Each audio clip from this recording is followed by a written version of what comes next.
என் friend ஒருத்தி காலைல 5:55க்குலாம் call message urgent call me call attend பண்ணு உன்கிட்ட பேசியே ஆகணும் அப்படின்னு சொல்லிட்டு நான் பதறி போய் ஃபோனை எடுத்துகிட்டு கால் பண்ணுறேன் 6 மணிக்கு. என்னாச்சுடி ஏன் அப்படின்றான். ஒரே அழுக. ஏன்டி அழுற, என்னாச்சு, என்ன பிரச்சனை அப்படின்னு கேட்டான். ஒரு ஃபேமிலி ஃபங்க்ஷன் டி, நானும் என் ஹஸ்பண்டும் போயிருந்தோம் அந்த ஃபங்க்ஷனுக்கு. ஒரு பொண்ணு வந்து என் ஹஸ்பண்ட்டை வந்து மாமா மாமா அப்படின்னு சொல்லி சிரித்து நல்லா பேசிகிட்டு இருந்தது. நானும் அவங்களும் சாப்பிட உட்காந்தோம் பந்தியில். ஃபஸ்ட் டைம் சாப்பாடு வச்சாங்க, சாப்பிட்டுட்டேன். அ அ அதனால செகண்ட் டைம் வந்து சாப்பாடு வைக்க சொல்லி கேட்குறேன். அந்த பொண்ணு என்னை கண்டுக்காம என் ஹஸ்பண்டுக்கே சாப்பாடு வச்சிட்ருக்கு. பக்கத்தில் தான் நான் உட்காந்துருக்கேன். சாப்பாடு வை, சாப்பாடு வைன்னு 2, 3 வாட்டி கேட்டேன். ஆனால் அந்த பொண்ணு காது கொடுத்து கேட்கவே இல்ல. என் ஹஸ்பண்ட் அவங்க இலையில இருந்த சாப்பாடு எடுத்து எனக்கு வச்சாங்க. நான் மூடிட்டு ஏந்திச்சு வந்துட்டேன். எனக்கு ஒரு மாரி ஆயிட்டுன்னு சொல்லிட்டு. இதை நான் வீட்டுக்கு வந்த உடனே என்னோடய ஹஸ்பண்ட்ட கேட்டேன். இந்த பொண்ணு ஏன் உங்கள்கிட்ட சிரித்து சிரித்து பேசுது, இந்த மாதிரி ஃபங்க்ஷனில் இந்த மாதிரி பிஹேவ் பண்ணுது, என்ன பிரச்சனை அப்படின்னு சொல்லி கேட்கவும், அவங்க ஹஸ்பண்ட் வந்து கோவமாக ஃபோன்லாம் தூக்கி போட்டு உடச்சிட்டு, நீ என்னை சந்தேகப்படுறியா அப்படின்னு சொல்லி ரியாக்ட் பண்ணியிருக்காங்க. ஆக்சுவலி அந்த பொண்ணு வந்து கல்யாணம் பண்ணி வந்திருக்கிறது உங்கள் வீட்டுக்கு. அந்த பொண்ணு ஃபங்க்ஷன் வந்திருக்கிறது உங்கள் வீட்டுக்கு. அந்த பொண்ணு ஃபங்க்ஷன் கூட்டி போயிருக்கீங்க. கூட்டு போய் அந்த பொண்ணை ஒழுங்காக ட்ரீட் பண்ணல உங்கள் ஒய்ஃப். உங்கள் ஒய்ஃப் தானே, உங்கள் ஒய்ஃப் வந்து ஒழுங்காக ட்ரீட் பண்ணல.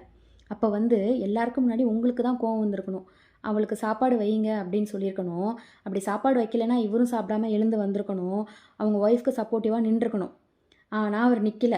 சரி, இதெல்லாம் தாண்டி அந்த பொண்ணு இவ்வளோ அவமானத்தையும் தாண்டி வீட்டுக்கு பல்ல கடிச்சிட்டு வந்து, என்ன ஆச்சு, ஏன் இந்த மாதிரிலாம் நடக்குதுன்னு கேட்டால், அந்த பொண்ணையே வந்து திட்டி, அவள் ஆல்ரெடி இன்செக்யூராக ஃபீல் ஆகி ரொம்ப அவமானப்பட்டு ஒரு மாதிரி ஒரு ஃபீலில் உட்காந்துருப்பா அந்த பொண்ணு. ரியாக்ட் பண்ண முடியாமல். அப்போ அந்த பையன் வந்து என்ன சொல்லணும், அப்படிலாம் நீ ஒன்றும் ஃபீல் பண்ணாத, பார்த்துக்கலாம், அந்த இடத்துல என்னால் ரியாக்ட் பண்ண முடியல, என்ன பண்ணுறதுன்னு தெரியல, அதனால் நான் அப்படி இருந்துட்டேன் அப்படின்னு சொல்லி சமாதானப்படுத்தியிருக்கணும். அதுக்கு மாறாக வந்து நீ என்னை சந்தேகப்படுறியா அப்படின்னு சொல்லி ரியாக்ட் பண்ணி அவளை ரொம்ப ஹர்ட் பண்ணியிருக்காங்க.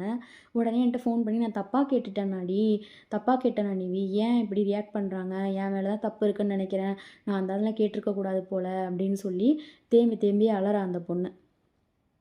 கேட்கவே ரொம்பவே கஷ்டமாக இருக்குது. பசங்க இதுவே வந்து ஒரு பொண்ணு கல்யாணம் பண்ணி போயிருக்காங்க அப்படின்னு சொன்னால், பொண்ணு வீட்டுக்கு பையன் வரான் அப்படின்னு சொன்னால், அந்த பையனை வந்து நம்ம வந்து மரியாதை குறைவாக எங்கேயுமே யாருமே நடத்திடக்கூடாதுன்னு ரொம்ப கேர்ஃபுல்லாக பார்த்து பார்த்து கவனிக்கிறோம்.